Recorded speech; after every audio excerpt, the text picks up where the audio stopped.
Welcome back to Purple Rock. This week we're discussing the most boring episode of the season so far. I'm John, this is my co-host Andy. Andy, back me up here. Most boring episode, right? How could it be the most boring episode? We spent the entire first half talking about basically three people. Tyson, Vetus, and Tina. This was the episode that eliminated two of those three, so it had to be epic, right? Let's go check the tape. No, it was not epic. Yeah, no, this is, look, it happens. Sometimes pieces just need to be removed from the game board, so we should have a nice, quick show, and it was nice that we already pre-recorded half of this, so let's call it a night. Spoiler alert.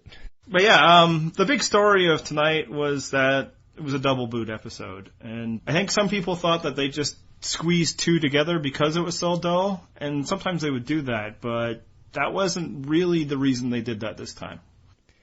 No, it was, if you look at the numbers of episodes they have versus number of players in the game, we were just bound to have a double elimination episode, maybe even two, depending on if there had been evacuations or anything like that. But yeah, there's 14, I think, episodes, 15, and there's 20 castaways. Yeah, so I've actually broken it down with some really awesome math that's going to excite people that didn't know there was going to be some math. People love math, Andy. It's true. But actually, in this case, this was predestined to always be a double boot. And in fact, even if they had just a rash of injuries and stuff, they probably would have just stretched something out later because of Redemption Island.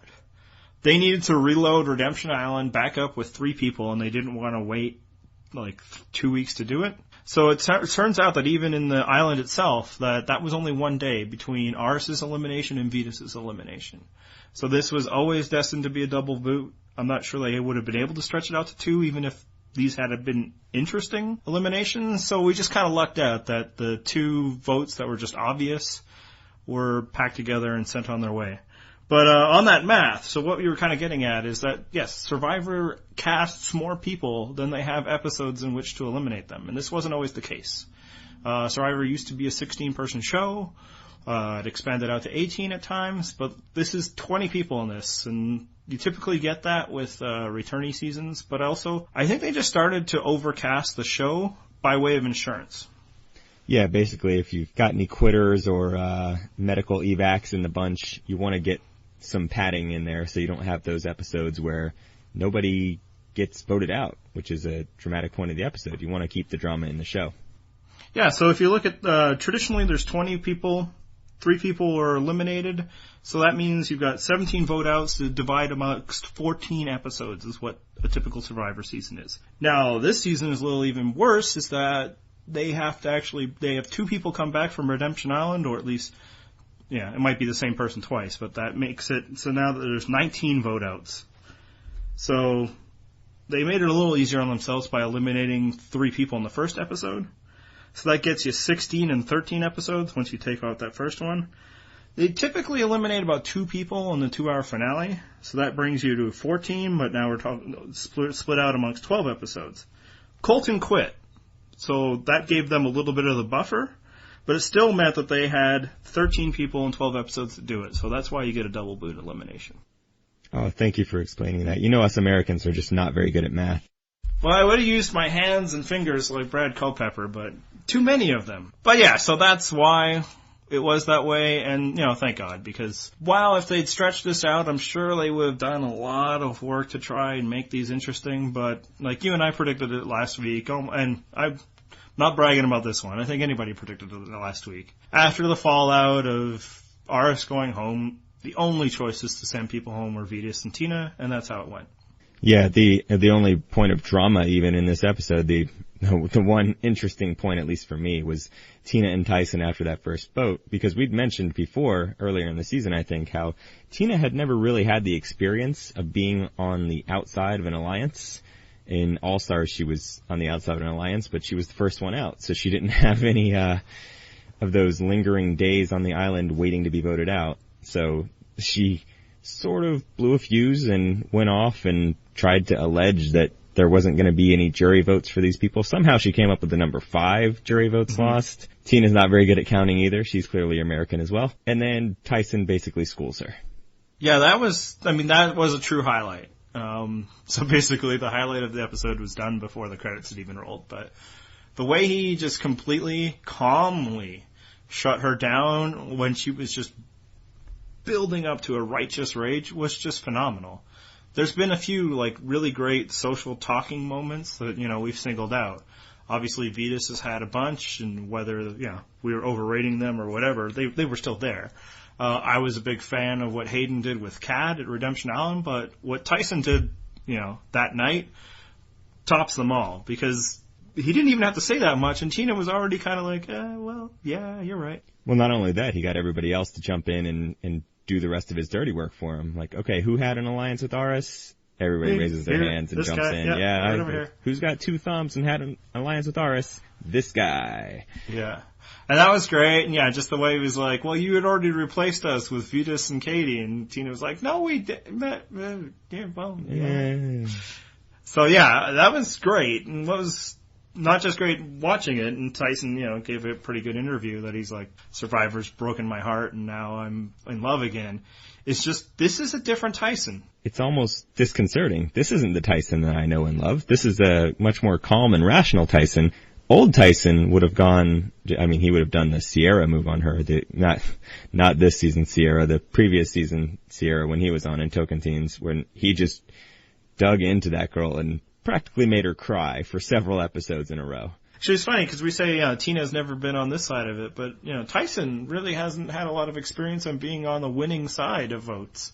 I mean, he had it with Brendan, and then Sierra, but that's not a great victory. Right. But then, he was kind of the first one taken out once JT and Steven came around, and then in Heroes vs. Villains, he was the first domino to fall. So this was kind of the first moment where he really felt like, in a post-merge situation anyway, that yes, I've taken hold of the game. Yeah, it's very weird to see him in a leadership role where it's not just him working behind the scenes, being a little more overt in that role. Yeah, because, basically Tyson was a personality. That's why he was cast. And, right away, from the first moment, he was showing that. In fact, I kind of thought he was a bit of a jerk. But after a while, it's like, he's a funny jerk. He's a lovable jerk. Yeah. And then, obviously, he's got terrific athleticism. But this is the first time that we've ever seen him be a leader, be a strategist, be a real threat. And one thing is, maybe just interesting to me, but this is my podcast, or at least half. It sounds like Tyson is one of Boston Rob's very best Survivor friends outside of the game. So maybe some of that kind of brushed off on him. Yeah, that is something that we picked up from Twitter. And I'm not as big into the Boston Rob thing as you are. I mean, I like him well enough, but he's not a bad one to model your game after, and Tyson certainly has the same sort of personality that he could copy the Boston Rob playbook. I'm not even going to call it rule book. Yes, no BR rules. Right. But Tyson just has that, he can charm you, and he can kind of lead without making it too obvious that he's leading. He certainly has the traits that he can pull it off. Yeah, so, if you want to talk parallels, Boston Mariano in Marquesas was an obnoxious jerk, and he got voted out for it. Kind of like Tyson Apostle and Survivor Tocantins. So I think they both had to learn a bit of humility and learn when to tone things down, and that dealing with other people, while unfortunate, is a very big part of Survivor. And that's kind of something you get as a returning player. And I'm jumping ahead a bit here, but it's, I think, what Vitas is going to have to learn in future seasons as well. Oh, you're assuming Vitas is going to be back for future seasons. If Vitas is not back for future seasons, it only is because there are no future seasons of Survivor. It's been so obvious to me. I've been predicting it since very early in the season.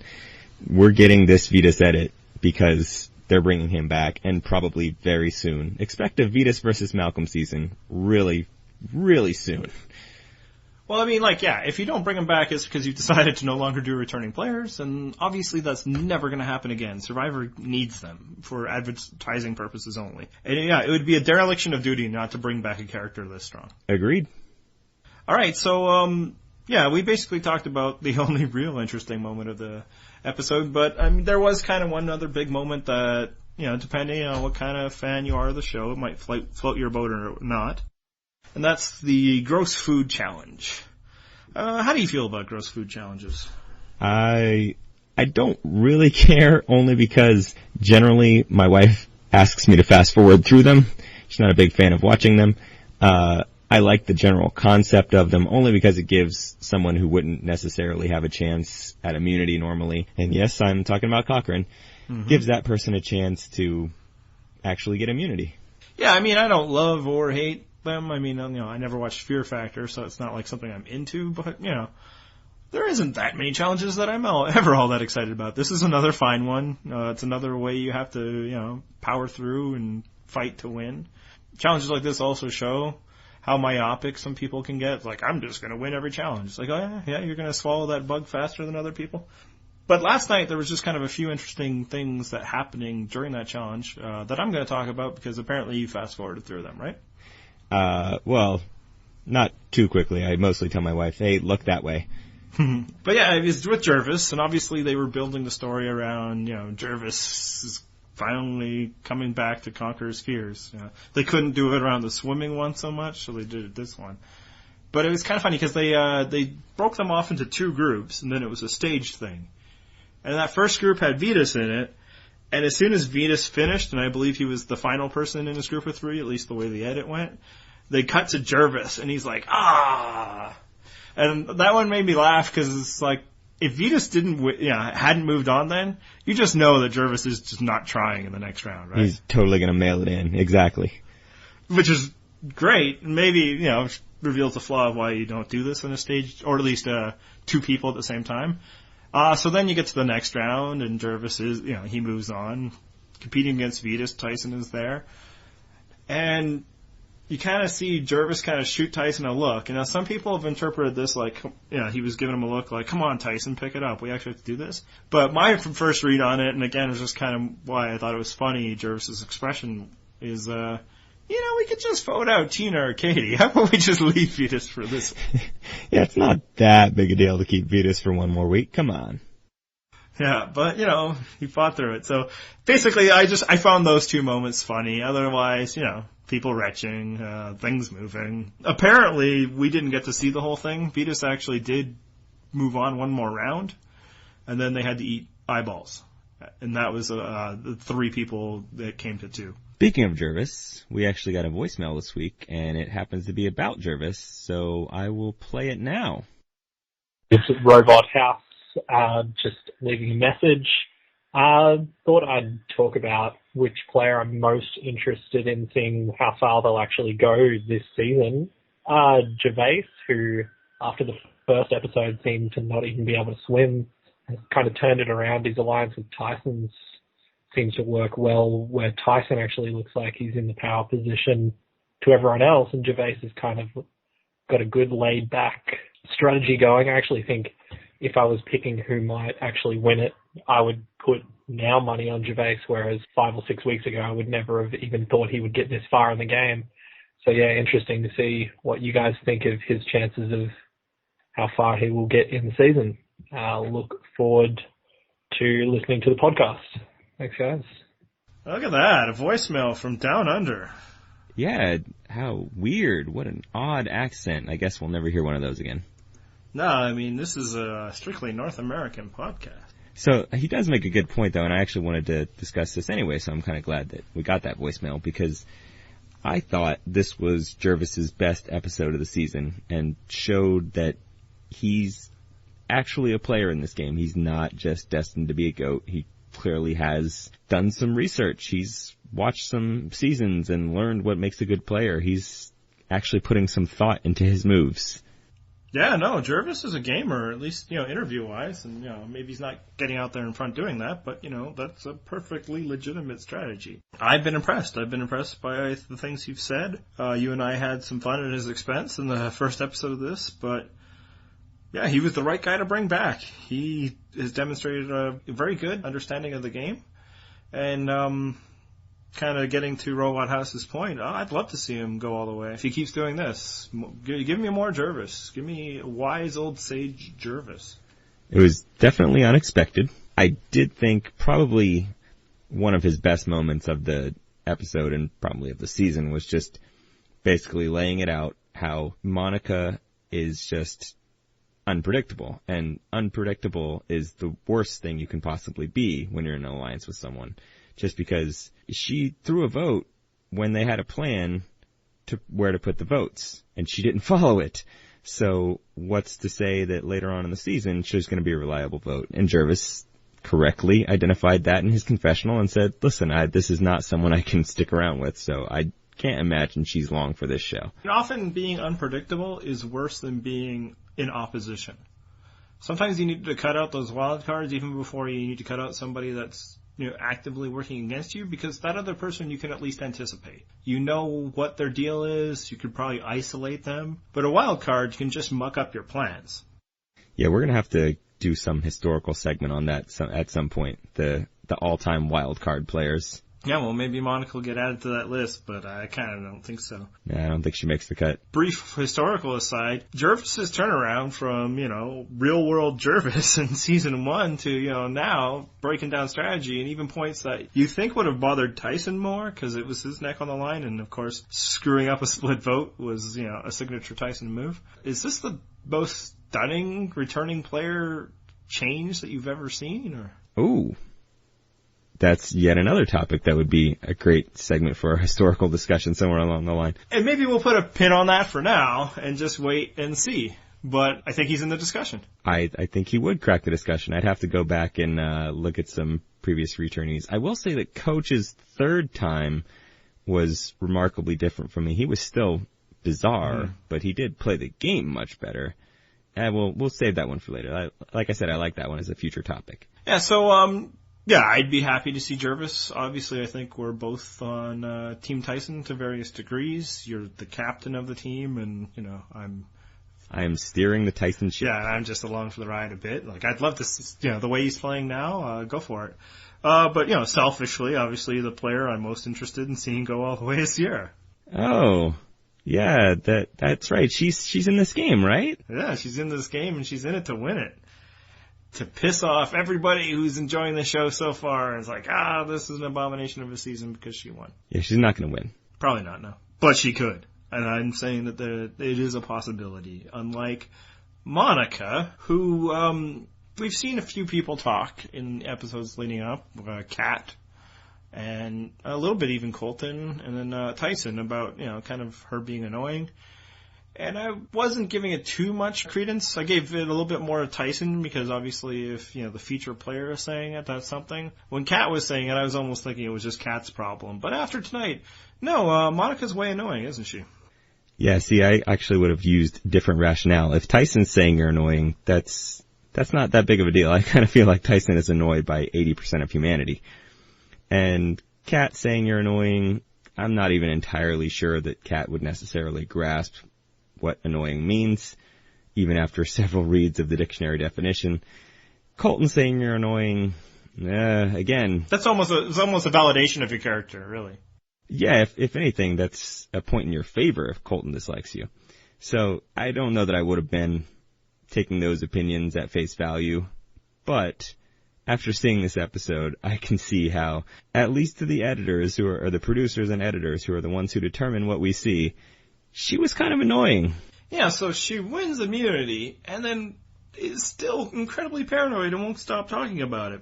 How did you interpret that sequence?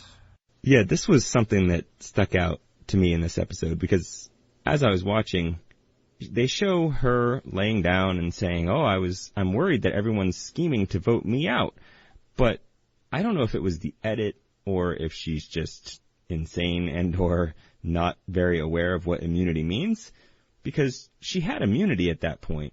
It felt like they just crammed that scene in from sometime in the future where she doesn't have immunity. Yeah, so what she was saying, and she kind of said it once, but, amongst her nervous nattering, is that because she won immunity, she was thinking that because she won immunity, people were now scrambling in a way that they wouldn't have scrambled if she had won immunity, thus making her think that she was the next to go.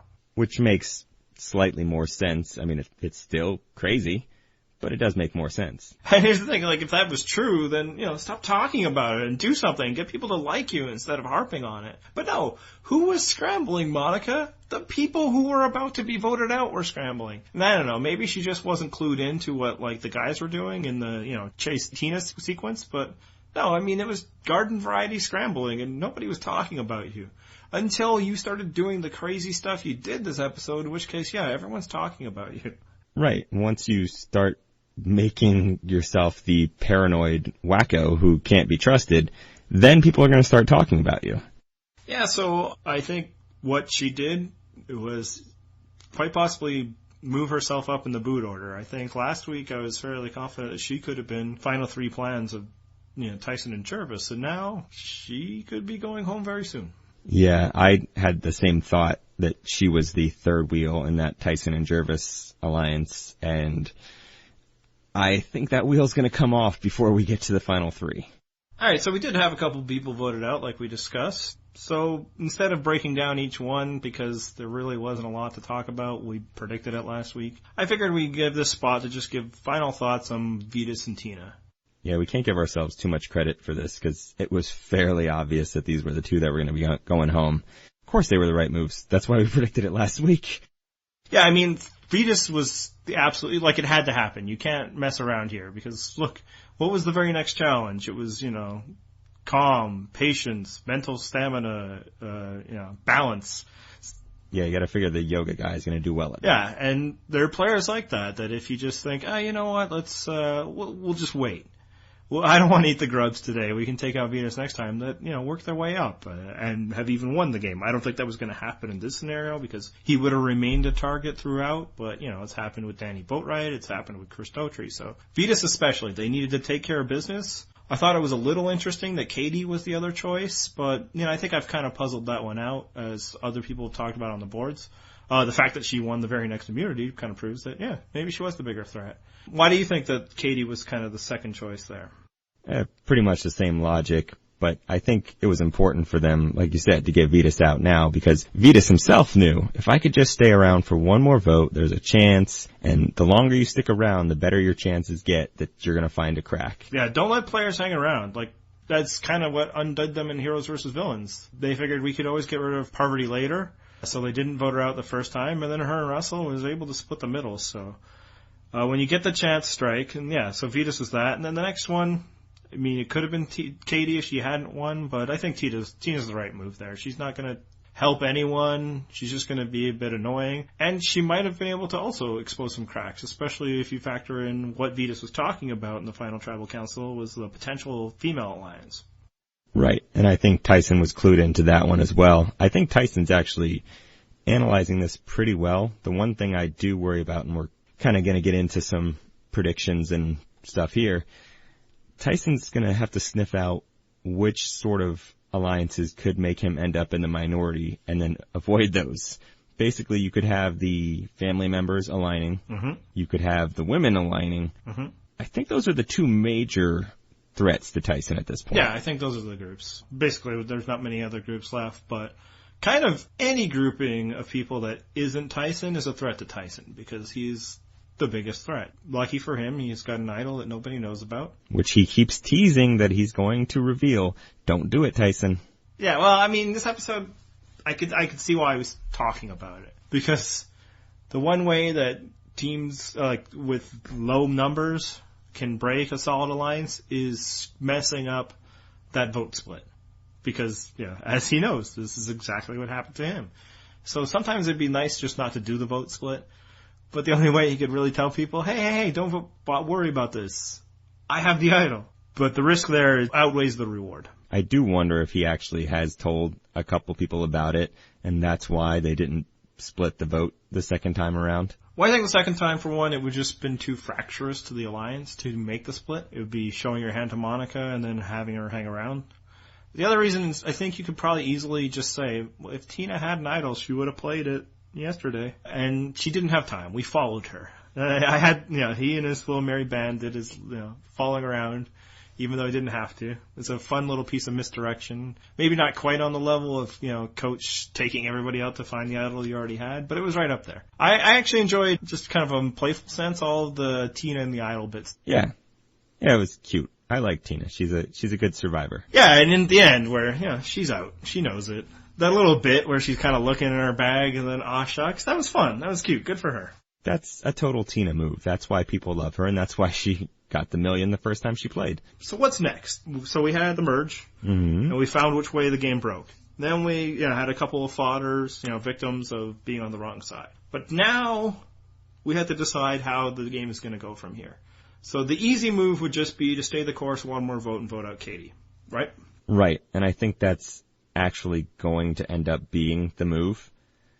I think after that is where it gets interesting. Do you do Laura M, or do you go for Monica at that point? I think probably, if we're laying odds, most likely it's Katie, and we'll do predictions next. But because it's Katie, a kind of a non-threat in the game, you can see that maybe this is the opportunity to do something else, either to just take somebody else that's more threatening than Katie, that's kind of on the outskirts of the alliance, or maybe it's time for the group to make the move against the threats. Typically, that's the sort of thing that happens in odd numbers when alliances break against each other.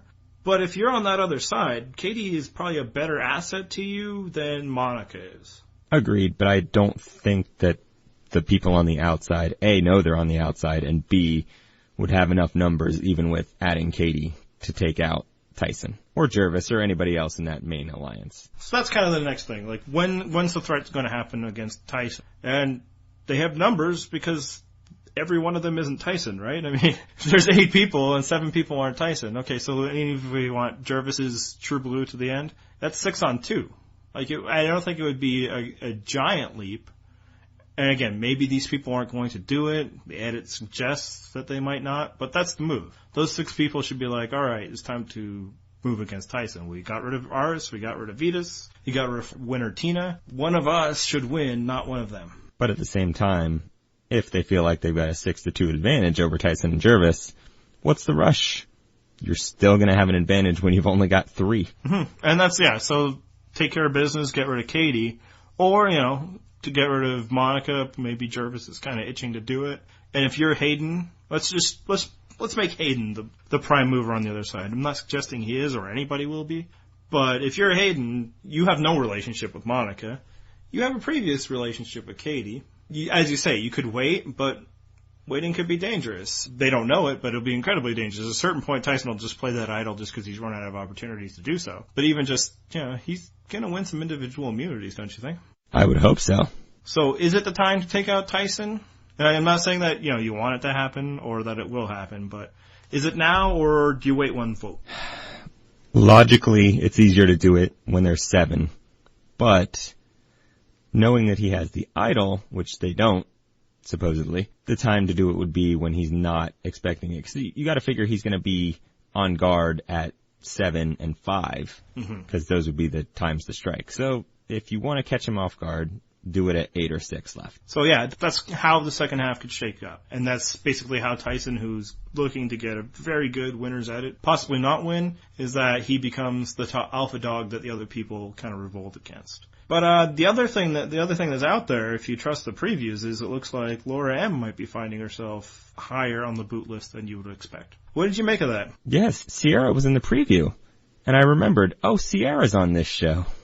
I'm going to say that every week when she gets a confessional or a preview. So basically you've said it every week. It's getting pretty funny so far. Basically I've said it every week. Because she gets a confessional every week. Do you think that's all legitimate? Is she voting out her mom next week? Not next week, but I think it will happen though. So I think what's happening there is she's floating the idea that she is loyal to the alliance that she came in with, that she's not one of these threatening duos because, they're the only loved one couple left. But I think that's a smokescreen. I don't think that's what's happening next week. In fact, one thing as, the big Sierra backer, I almost worry that this makes her a little dangerous. Like, you go to Tyson with that, and it's like, I'm totally ready to flip on my mom. And maybe that kind of sets off an alert signal to Tyson, like, Sierra might be actually a bit of a player instead of the, nothing that I've been taking her as. Maybe you just vote her out earlier than she would have otherwise. Yeah, but then you don't necessarily know, because again, this is just a teaser preview. There could have been a scene of Jervis saying before that, hey, we might have to get rid of your mom, and then it's not really her idea that she's bringing to Tyson. So, you can't base too much on those previews. No, I mean, usually you go the opposite way. I guess the one thing I will say is this season the previews have been a little bit more on the up and up. I mean, they showed Will Colton quit, and he quit. They show Tyson's making a move on Aris, and he was. So, like, maybe the preview makers didn't get the memo that they weren't actually supposed to tell us what was going to happen. They got a new guy in the preview edit booth this season. Yeah, he's like, what? I'm just showing what happened. The next episode's a merge, so I'm going to show a merge. I'm like, what's wrong with you? So yeah, we've kind of puzzled out a bit of what could happen, but alright, it's time to put our money where our mouth is. What's happening next week? So let's start with the fun part. Who's leaving Redemption Island? It's hard to imagine it's not going to be Tina. Yeah, it's Tina. Yeah, it's Tina. Obviously, there's always different kind of challenges, and some of them are just basically flukes, but no, it's Tina. Well, here's what I wonder, though.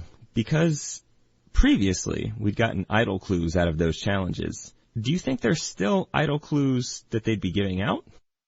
I kind of don't see why not. I mean, it's almost kind of built in. If they're committed to 3-person challenges, they need to create an enticement for winning. Now, obviously, it has not been an enticement for winning, other than if you finish first, it means you definitely won't finish last. But they didn't know that when they set the season up. I think they thought that this was really going to be a thing.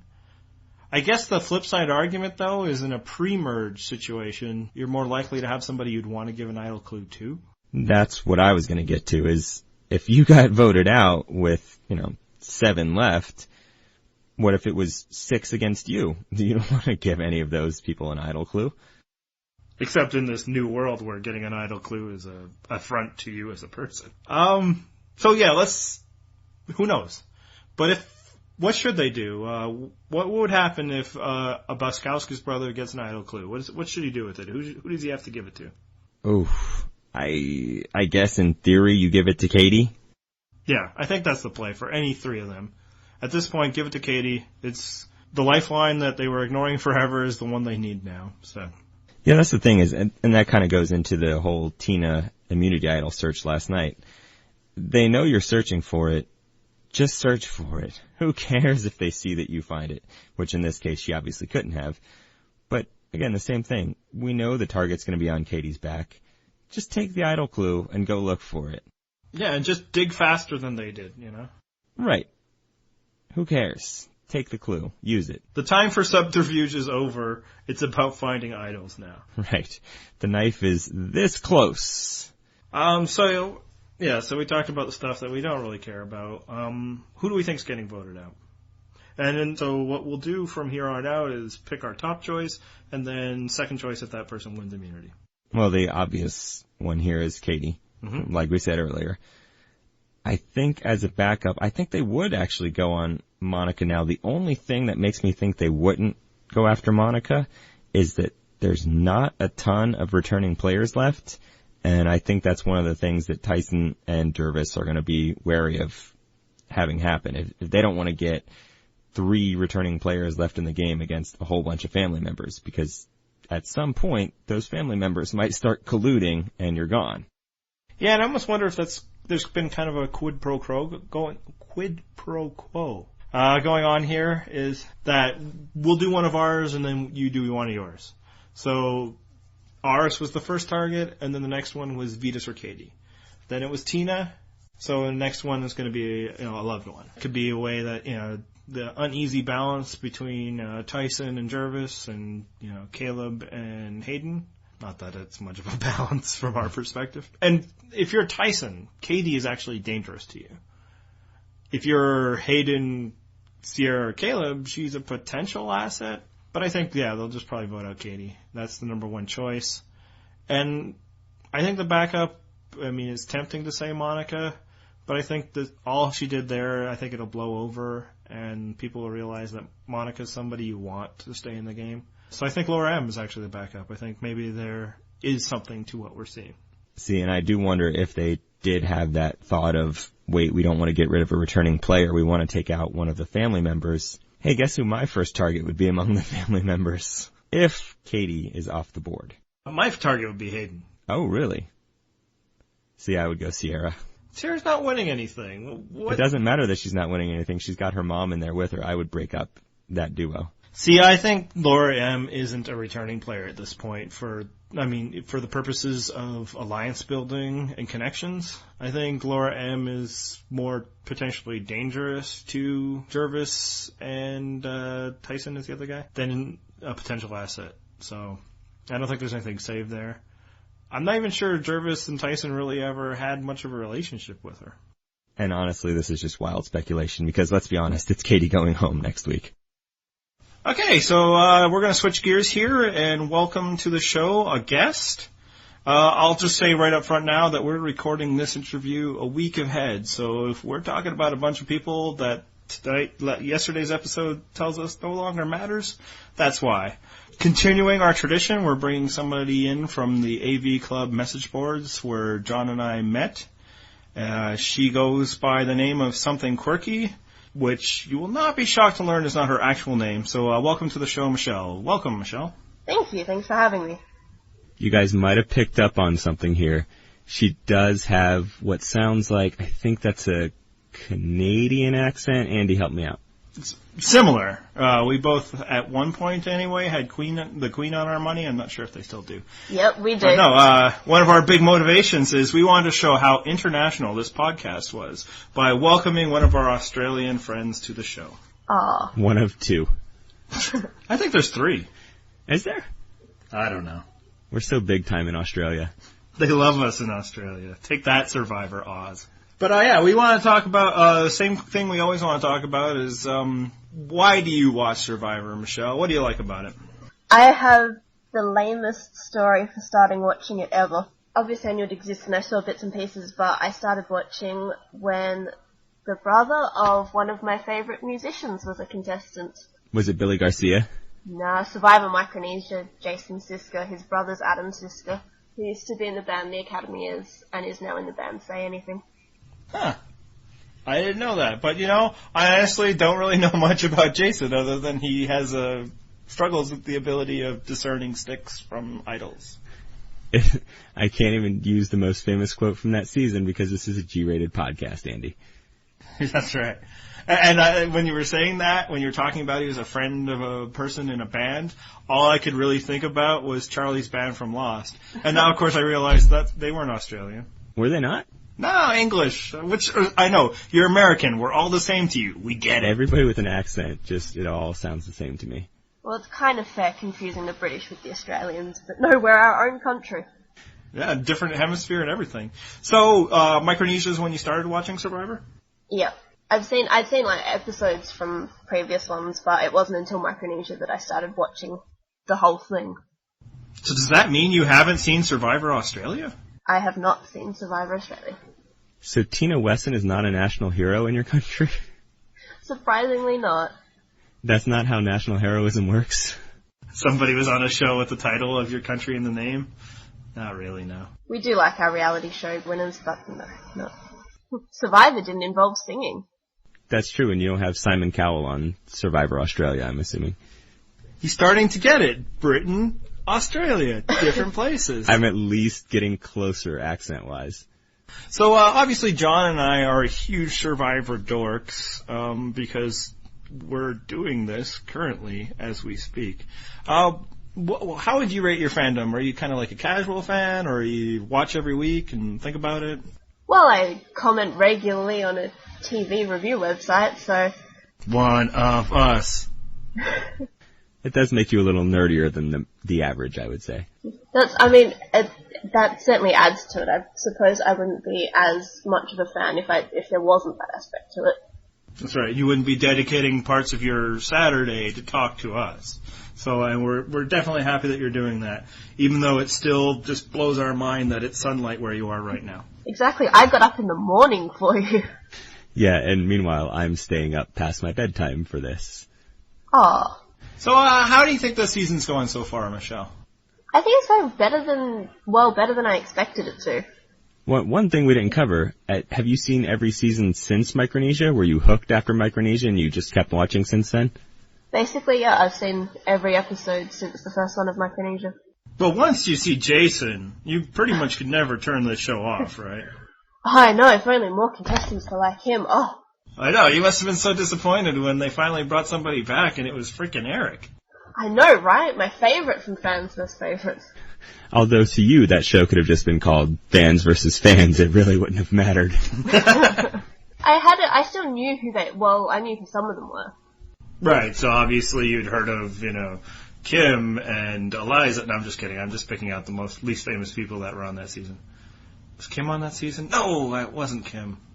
Amy was what I was talking about. We'll edit out that failed joke. Yes, we will. Well, Amy, I found out more about her by Googling her, and that was interesting. Yeah, if you do a nice Google image search with your settings off, you get to see more of Amy than you thought. Don't do an Amy Google search while you're at work, by the way. Depends where you work. Well, I suppose it does. But let's just say there are a lot of revealing pictures of Amy on the internet. Yes, there are. So before we even get to the talk about this season so far, now that I know that you've seen every season since Micronesia, who would you say is your favorite player? I was actually thinking about this question in preparation, and I don't know. I'll admit I love Eric, but he's not the best player. And I also have a soft spot for JT as well. Apparently, so did everyone in Tokyo-Teens. And of course, you can't quite go past Kim, because, girl power and whatnot. Sure, at least someone's mentioning a woman that they like as a favorite. Hey, I will say loud and proud anywhere, Kim is one of my absolute favorite players of this game, and she probably always will be. Likewise, but I think generally Kim gets the shaft from rankings. Well, I think what's happened is, Kim Spradlin's kind of become the hipster survivor of choice, right? So the masses, they have, their Russells, their Robs, and again, guilty, I'm a big Rob fan. But Kim's that way of saying that, you kind of like Velvet Underground instead of the Beatles. You're losing me with your pop culture references. The Beatles, you say? Yes. Never heard of them. They're Australian, right? Oh, is that why they're Australian? Well, they have those funny accents. Okay, so now that we've covered who your favorite player is, who would you say is your least favorite? And I imagine you probably have several that are competing for this title. Oh, no, Colton wins it pretty easily. Oh, it's not even a contest. It's Colton all the way. All the way. So is that why this season is surprising you and the fact that you like it because, you expected to hate it because Colton was on it? Well, initially when they first suggested that he was going to be on it, I was like, crap, I can't watch this. But there wasn't enough of him to annoy me that much. I kind of almost forgot that he was on this season.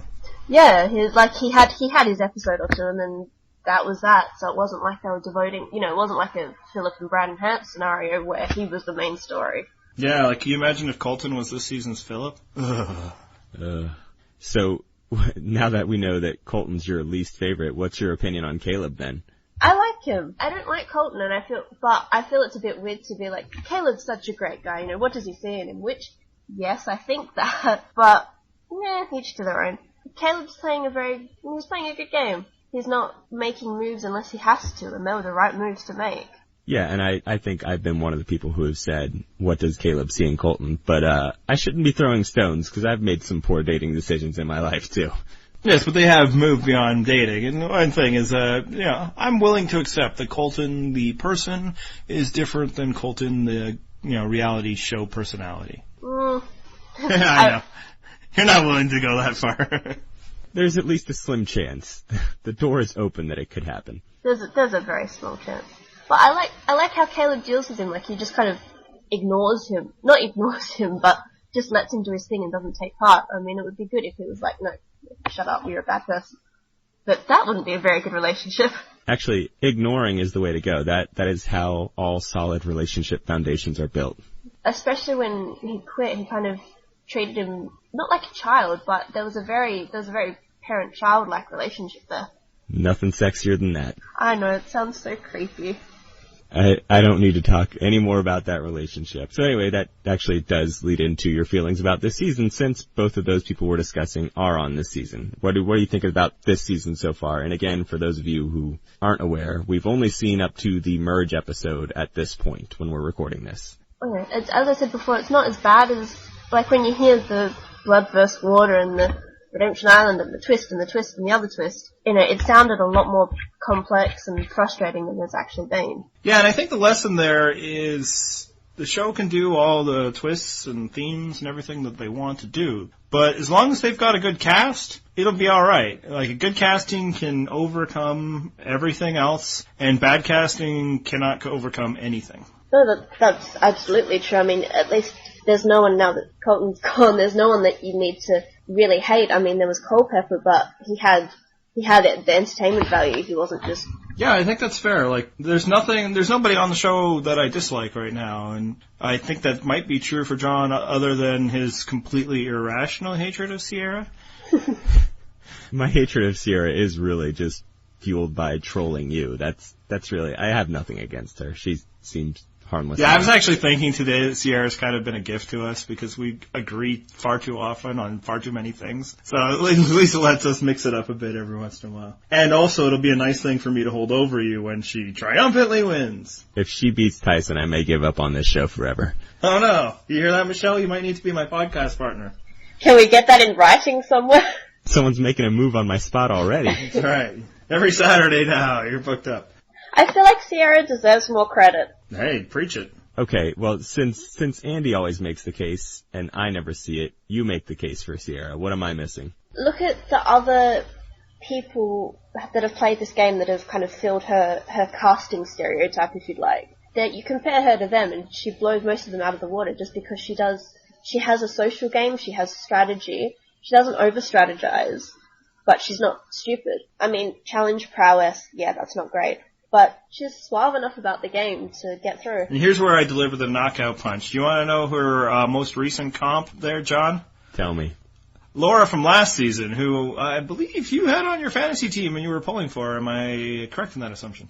I believe I did have Laura last season. You're correct. So that Laura was useless. She couldn't even untie knots or unlock locks, and she was taken out for it. Sierra is equally useless. She's still in the game. Nobody actually really wants to vote her out. I think she's done enough in the social game to merit her spot. And I take that back. I didn't have Laura last season. I had Hope, who was even more useless and pretty. There you go. So before, I was talking about how it doesn't matter with theme, and they could screw up the theme or have silly themes or great themes. If they don't have good casting, it all goes kaput. But that kind of wanted to lead me into this week's historical discussion. This is a theme season. In fact, this is a double theme season. So we have the theme of obviously loved ones versus loved ones. There's also returnees versus non-returnees. The show has done many different iterations. It's kind of one of the ways it keeps itself fresh is various theme seasons. And I just put the question to you, Michelle, to start off as our guest. Do you have a favorite theme season that the show has done in the time that you've been watching? Well, I'm partial towards fans' best favourites. There's been, obviously I started on a fans' best favourite season, and that's stayed one of my favourite seasons, and the second one, well, it was done well in the kind of post-merge time period, so. Yeah. Oh, so you're not a big Brandon Hans fan, this is what you're saying. No. See, the thing that separates him from Colton, though, is that some of his behaviour, I don't think he's entirely choosing to do it. Yeah, there's something a little more calculated about what Colton's doing, and there's nothing calculated about what Brandon does, no matter how much he tries to pretend that it was his plan all along. The dude just ain't right. So what do you like about the fans versus favorites season? Is it the contrast? Is it just the chance to see returnees? See, the contrast is an interesting thing because it's good in the sense that you get to see people that have played before and who know how to play and can strategize well enough with knowing what's happened in the past, whereas the favourites just kind of jump into things and they make big moves too quickly and they don't know what to do. That side of it's interesting, but then you've got the flip side where the favourites have played before and in both cases they've dominated the early challenges and that just gets boring. Yeah. Which it forces the favourites to learn how to strategize and everything like that, but they're generally not as good at it. Yeah, and I mean, I personally, to jump a bit to my answer, is I prefer full-on All-Star seasons because sometimes it's been embarrassing. I think this season's actually been a bit of an exception. Even though the non-returnees were losing a lot, they were still very interesting and had good things to do for the game. But I guess one benefit of the fans versus favorites is those favorites that you kind of want to see for a while, they don't go home right away. So that's nice. You don't see like Rob C getting taken out in like episode 4 or whatever. So yeah, you get excited about seeing these people back, and you know that with some exceptions, they're not going to just go straight away again. Mm-hmm. I mean, the flip side is, of course, you get a lot more Brandon and Philip than maybe in a regular season. So how about yourself, John? Do you have a favorite theme that the show has done? Either a recurring theme that's the kind of season you like, or is there a very specific theme that happened in the past that you really enjoyed? I have a very specific theme that happened in the past. Honestly, it wasn't even necessarily the theme, but I'm going to refer to it the same way that our friend Emma refers to it. Survivor Race Wars. Oh, you took mine! Also known as Survivor Cook Islands. Each of the tribes were divided by race. You had 4 in each tribe, which, was it 5? I think it was 5. It was 5. You're right.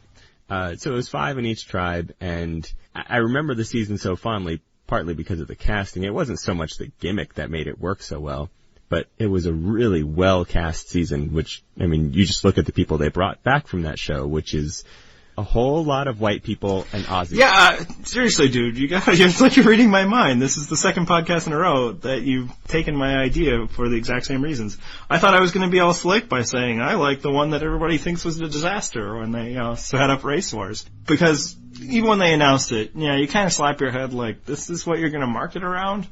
But the flip side is it forced them to finally diversify their cast. And it resulted in a bunch of people that hadn't been playing that game so far, not just racially, but different types. And it's one of my favorite seasons of all time. So since you took that one from me, I'll just go straight up All-Star seasons. I like them. I mean, obviously we can't have them all the time because, fundamentally it wouldn't work. We need to create new All-Stars. But I'm all for it. Bring them back. I like that we don't waste time getting to know people. I like that they hit the ground running strategy-wise. And a lot of the most memorable strategy things have been because, All-Stars had to take out other All-Stars. Well, I think Jeff Probst might agree with you because from what I hear, Malcolm was invited to this season, and honestly will probably have an open invitation to all future seasons. Yeah, they just got to find the right theme. How do you feel about full-on All-Star seasons? You've seen Heroes versus Villains, right, Michelle? Yeah.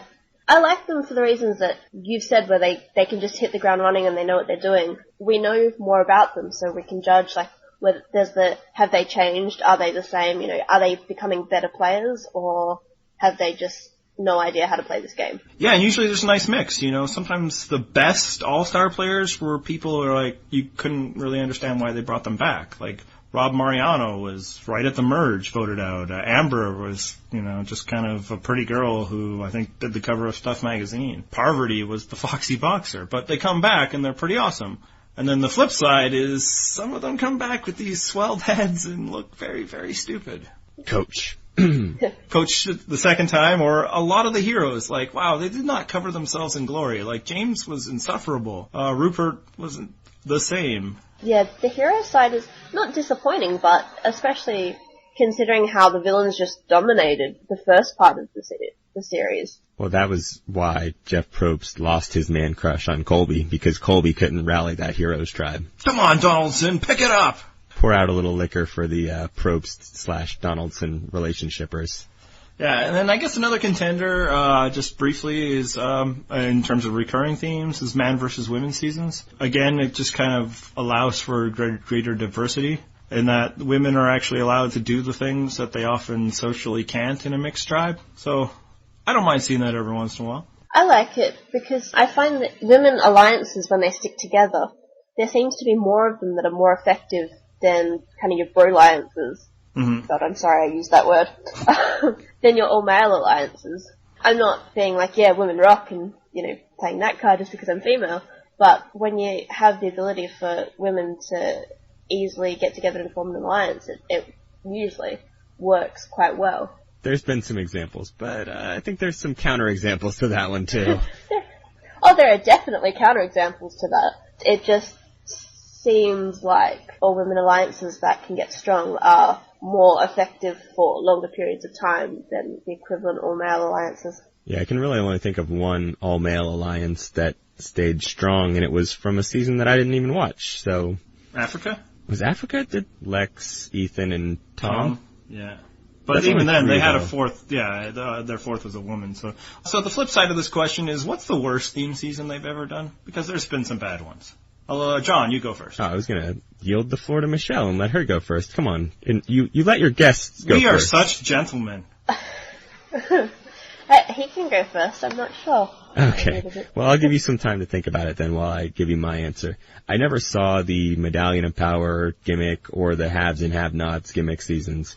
I don't think Exile Island was such a bad twist until eventually everybody figured the game out with the Exile Island gimmick. So to me, it comes down to two different concepts, and it's Redemption Island or the Outcast Tribe back in Pearl Islands. And as much as I hate Redemption Island, and I really do, the Outcast Tribe thing, if it had actually resulted in a winner from the Outcast Tribe, I think might have been the worst possible twist that they could have done. Yeah, and what's actually instructive is, despite that, Pearl Islands is a pretty good season. And it was a fantastic season, and I loved Sandra's win, and I loved everything about that season, except for the Outcast Tribe thing, which wasn't clear to the players when they started the show. It could have potentially derailed what ended up being an awesome season.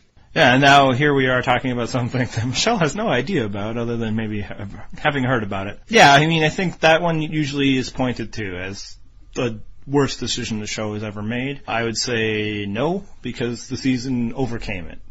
Maybe just luckily they did. I think the worst theme that this show has ever done is the haves versus have-nots in VG. It was just a monumentally stupid idea, in that one tribe gets this really cushy beach with lots of luxuries, like they're sleeping on pillows and in blankets, and they get food given to them, and the other tribe gets nothing. So, neither of you have seen this season, but what do you think happened? I'm going to go out on a limb here. Did the haves fare well? Yeah. Or was there a surprise twist in that the have-nots was just so desperate? No, so the haves thumped them mercilessly, and the haves thumped the have-nots, and then the have-nots just became miserable people. And the show thought they were going to be really clever, and they had this one twist where they gave the haves the chance to either keep immunity or give up immunity and keep their luxury. And because they weren't stupid and had already won like the first 4 or 5 immunities, they just gave up immunity. Because who cares if you're voting off one person? The reason why they were winning every week is because they had the stuff and the other tribe didn't. And then the have-nots eventually just devolved into cannibalism? Is that what I'm assuming happened? Eventually a swap changed it up, and then those people that, went on to the have-nots tribe started losing all the time, because it wasn't that they were better than the other people, it's because they were fed and were sleeping well. So Fiji is often ranked as one of the worst seasons in the history of the show. I have a bit of a soft spot for it, because the second half, when they were no longer doing haves and have-nots, when it was merged, was actually really good. But the first half was nigh unwatchable. And speaking of nigh unwatchable, we can talk about the other worst season of all time. And this is the absolute worst season of all time, Nicaragua. Do you remember the theme of that season? Despite trying to purge it from my memory, I do. Michelle, do you remember? Yes. The age thing is... Olds versus youngs. That's the problem with twists like the age twist and the have-not. You know how it's going to go at the beginning. Yeah, and I think the show is always like, oh no, it'll be surprising when it doesn't go that way. And then they look like idiots when it goes exactly the way they want.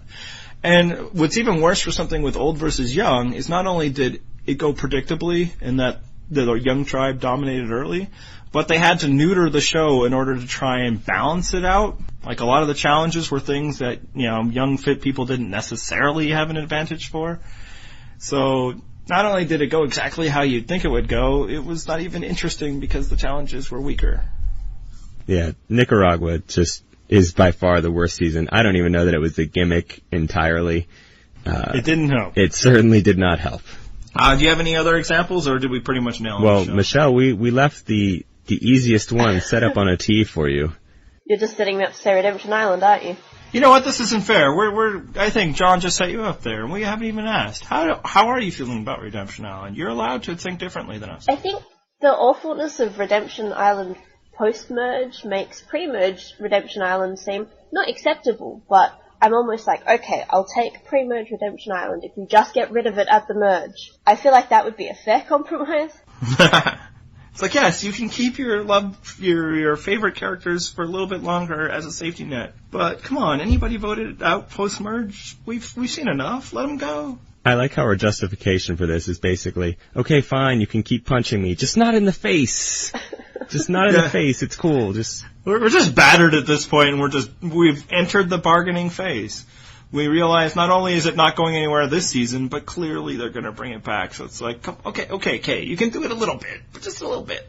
But I'll say I would watch 10 Redemption Islands before I would ever watch a Haves versus Have-Nots again. Oh wait, Haves versus Have-Nots Redemption Island. Starring the Hanses.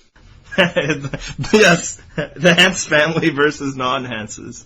Because I guess probably the best way to wrap this whole discussion up on our interview segment with you is, what are you thinking about this year's theme? Are you digging the loved ones? It's adding a good new twist. Like, at first it was a bit, okay, where's this going to go? But it's going pretty well, and it does, I think the loved ones twist does make Redemption Island, made it in the beginning a little bit more bearable, because even though you know nobody's going to swap apart from Rupert, of course, it adds a little extra to the strategy of who you're going to send there, and that at least makes it more interesting and adds more layers to it. I like that your only exposure to Rupert really then would have been Heroes versus Villains, when he was, I have to say, his most insufferable. He really went after that Heroes thing and just wrapped himself in the flag of heroism through that whole season, and it got pretty insufferable. I assumed he was just always like that. No, he actually, in Pearl Islands, he wasn't that bad. He was really popular because he was actually a fairly endearing person, and with each season that he's come back, it's just gotten more and more like, okay, Rupert, we've had enough of you in our lives at this point. See, actually, this could put the bow on our discussion. Rupert plays to theme so hard. So the first time around, it's a pirate theme, and he's all like, I'm a pirate, I'm gonna steal the shoes, and this is what a pirate would do. It's the Rupert impression. I've missed it so much. Yeah, I know, I got to break it one more time. And then in All-Stars, whatever. You gotta listen to me, I'm an All-Star, I'm gonna bury us in the sand. And then for Heroes versus Villains, it's like, I'm the biggest hero. Oh, my heroism is even greater because I hurt my toe. And then now, I hurt my toe. I have to give up everything for my loved one. She's my blood. Which, come on, Rupert, if she was your blood, they would not have issued you that marriage license. By the way, I don't really remember the I hurt my toe as his argument for heroism. He whined for a long time that he broke his toe on that season. He really did. That did go on for... They should have given him the Survivor Purple Heart. Or is that not a medal that you guys have in your, what you call, military? Yeah, well, we don't get as injured in the war as you guys do. But you know what we should do? We should offer the Purple Rock Purple Heart. Oh, that was so corny. Okay, so thank you to Michelle, a.k.a. Something Quirky, for coming on and giving us a little Australian flair this week. Thank you for having me. All hail the Queen. That is what we say nightly. All right, so I hope you guys enjoyed that taste of Down Under there, and thanks again to Michelle. Like we mentioned, we had to pre-record that. There's just too much of a time difference here. We couldn't pull that one off. This is our all-Aussie edition of the Purple Rock. G'day, mate. I think it's good day, Andy. Sorry, I only can do Rupert. You don't have the ear for accents that I do. So anyway, as I was saying, you can, if you guys want to give us your opinion on what the best gimmick has been on this show or the worst gimmick, give us a voicemail, an email, and Twitter, whatever you want to hit us up at. If you want to do a voicemail, you can send one to us on Skype at JRPurpleRock. If you want to leave us an email, it's purplerockpodcast@gmail.com.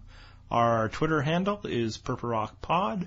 And now we have a new way to follow us, and this will be the way to follow us going forward. We are in the process of moving hosts for the podcast because we don't want to pay money for this sort of thing. And that is Purple Rock Podcast on WordPress, which I don't know the full URL, but if you go to WordPress and look for Purple Rock Podcast, you find it.